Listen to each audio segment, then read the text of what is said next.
네.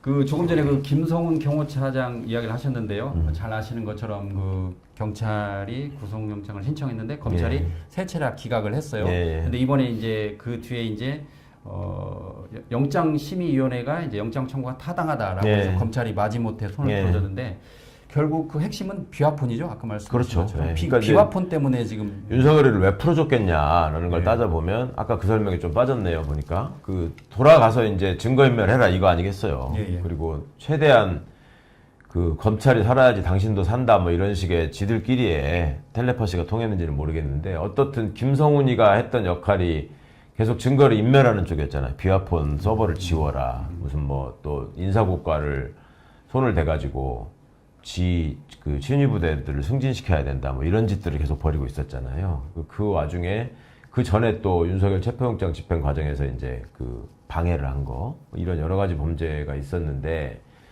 검찰이 갖은 궤변을 동원해 가면서 이제 이거를 저지하려고 했었고 그 이면에는 이제 비화폰 서버가 가장 민감한 증거 자료였기 때문에 거기에 보면은 이제 윤석열 김건희가 어떤 행동을 취했고 그 계엄 상황 앞뒤로 어떤 사람들에게 통화를 하면서 움직였는지가 다 드러날 것이고 또 무엇보다 결정적인 거는 검찰이 어느 정도 수준에서 어느 역할을 맡아서 가담했는가 이런 것들이 다 나올 수 있기 때문에 그토록 열심히 저지하려고 했던 게 아니었나.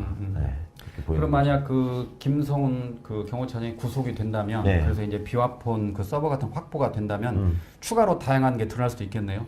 그게 이제 지워지지 않았으면 다 드러나겠죠. 그렇죠. 근데 네. 이제 지워질까봐 걱정을 하시는 분들이 많고, 실제로 지금 그 원격으로 군인들의 비화폰은 좀 이렇게 지운 것 같다. 예, 이런 얘기가 예. 나왔잖아요. 예. 근데 물리적으로 지운다고 하더라도 그 로그 파일이나 이런 걸 통해서 복구할 수가 있다는 거예요. 근데 예. 이게 이제 너무 오래돼 버리면 이렇게 밀려나가면서 이제 더 겹쳐서 완전 복구가 안 될 가능성을 걱정하는 것이고, 경호처 경호관들이 지난번 이제 체포영장 집행 과정에서 보셨다시피 그분들이 그냥 총을 발포까지 하면서 그 어떤 불법적인 행동 명령에 따르지 않겠느냐라는 걱정 우리가 했었잖아요. 예. 근데 그렇게 하지 않았잖아요. 결과적으로 보면. 그러니까 이 사람들도 경호관으로서의 자부심 또 평생 직장을 지켜야 된다는 어떤 가장으로서의 책임감, 직장인으로서의 책임감 이런 게 있기 때문에 그 김성훈이 아무리 압박을 하고 지시를 했다고 하더라도 그렇게 다 지우지 않았을 거다. 네, 저는 그렇게 믿고 있습니다. 그 당시에 대통령 1차 체포 때도 일부 그 경찰 내부에서 반발했던 것처럼 네. 이번 비화폰 일부가 반발한 게 아니라 대부분이 반발했고, 그렇죠. 네. 일부가 이제 그거를 계속 압박하려고 했는데 말을 거죠. 듣지 않았죠. 네. 예.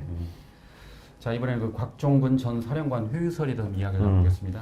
그 지난번에 국민의힘에서는 예. 그 김병주 의원 등이 곽종근 그 전 사령관을 회유했다라고 예, 했는데 최근 언론 보도를 보면 그 곽종근 육사 동기 변호사가 그 곽종근에게 민주당이 협박했다라고 말해라라고 예. 했다는 거죠. 예. 그래서 결국 이제 곽종근 전 사령관의 회유설을 놓고 그 양당이 지금 전혀 다른 이야기를 하고 있는데 그 핵심은 결국 곽종근의 그 대통령이 끌어내라 했다. 그 발언 때문에 그런 거 아니겠습니까, 그렇습니다. 의원님? 예, 예. 그 발언이 왜 중요한가요, 의원님? 그 윤석열의 탄핵 소추 사유가 5개가 있죠. 예, 예. 5개가 첫 번째가 계엄 선포의 절차와 요건을 전혀 지키지 않았다. 두 번째가 포고령 1호, 그러니까 포고령 내용 자체가 다 위헌이다. 그러니까 대표적인 게 이제 정치활동 금지, 그 다음에 뭐 의사들의 뭐 저기 예. 관한 거 뭐 이런 거고. 세 번째가 국회 봉쇄잖아요. 봉쇄, 예. 그 다음에 네 번째가 선관 이전 선관위. 장악. 예. 그 다음에 다섯 번째가 정치인 등 유력인사 체포. 예. 그러면 이게 이 중에 하나만 돼도 지금 이제 파면이 되는 건데, 하나만 해당돼도 파면이 되는 건데, 특히 이제 이 국회를 봉쇄해가지고 국회 개엄에 관한 심의 의결권을 그 제한하려고 완전히 박탈하려고 했다. 이것이 명백한 위헌이기 때문에 윤석열 쪽에서도 그거를 무슨 요원이네 뭐 인원이네 하는 그 말 같지 않은 소리, 그 다음에 뭐 체포를 절대 지시한 바 없다는 윤석열의 그 단호한 궤변 뭐 이런 것들이 거기에 지금 다 집중이 되어 있는 건데, 그만큼 이제 그게 중범죄고 중대한 사실관계라는 걸 아는 거죠, 기자들이. 예. 그러니까 이제 그렇게 얘기를 하는 거고, 어떻게든 그 부분에 대해서 이제 가장 명확하게 지시를 받고 전달한 사람이 곽종근이잖아요. 근데 곽종근 사령관의 증언이 너무 명확하다 보니까 불안하고 초조한 거예요. 그러다 보니까 이제 그 배우자한테 전화를 했다는 거잖아요. 배우자한테. 예. 그렇죠. 그러니까 이제 부인도 아니 죄를 지었으면 벌 받아야지 무슨 소리냐. 그 전에 곽종군 사령관한테 여러 번 회유 시도를 했지 않습니까? 근데 예. 곽종군 사령관이 분명히 나는 들었고 분명히 말했다. 그러니까 처음에는 내가 좀 다 얘기하는 게 좀 그래서 망설였지만 결국은 다 말씀드린다 이런 거였잖아요. 예. 굉장히 그거를 탄핵하고 뒤집을 만한 지금 증거가 없기 때문에 본인들도 이제 파면을 예상하고 하는 짓이라고 보시면 될 것 같습니다. 그렇군요. 결국 그 곽종군 사령관의 그 대통령이 끌어내라고 했다. 그 발언이 그만큼 중요하기 때문에 그렇죠. 결국 그 저기 뭐 국힘도 이제 김병주 의원이 효유했다고 말하는 것이고 또 이번에는 또 육사 동기 변호사가 이제 민주당은 믿을 게 못 된다라고 예. 이렇게 부인을 통해서 효유했다. 뭐 그렇게 봐야 되겠죠.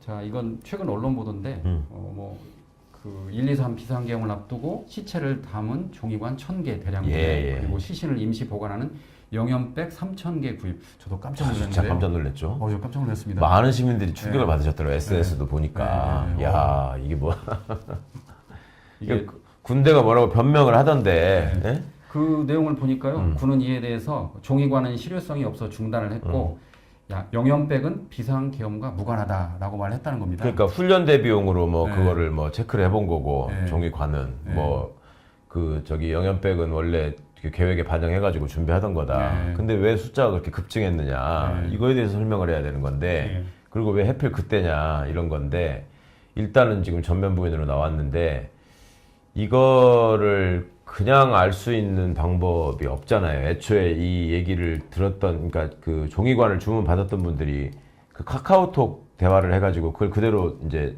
보내드렸더만. 그러니까 예. 이제 거기에 이제 명확하게 나와 있어서 이거를 빨리 수사를 통해서 확인을 해야 될 부분인 것 같고, 뭐 2군단 군무원이라고 신원까지 지금 다 특정됐잖아요. 예.